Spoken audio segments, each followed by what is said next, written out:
motivation behind this current study is really looking at the differences between sort of how machines learn language versus how humans do so.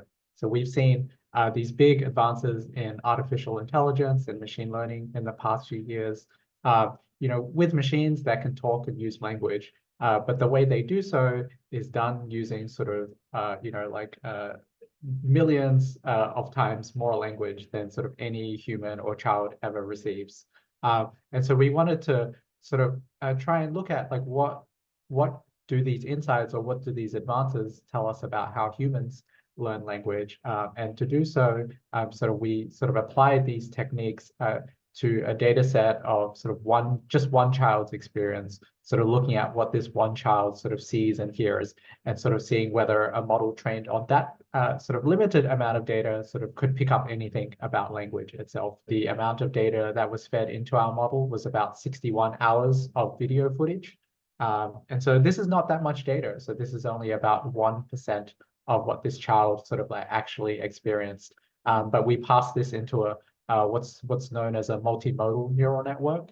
And so this particular model learns to associate what it hears with what it sees. So given sort of the words that its parents spoke, it sort of associates, say, like pick up the ball. If it hears that, it's going to associate words like ball with sort of the round object that it sees in front of it. And when we trained and tested this model, we found that it picked up a lot of the sort of concepts sort of in the child's experience, but it could also generalize these concepts to examples of balls that it hadn't seen before at all. There's a few different purposes.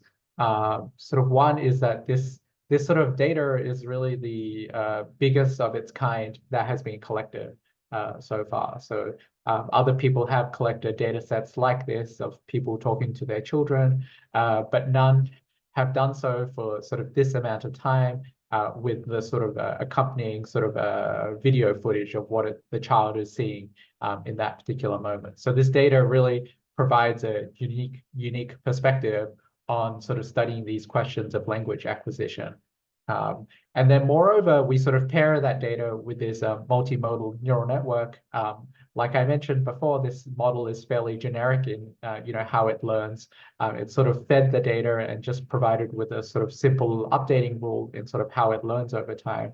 And that really, the fact that this sort of works at all sort of sheds light, I guess, or provides like a new account of sort of early language acquisition that's sort of different from earlier approaches. It sort of puts learning and what can be achieved with learning sort of much more in the spotlight.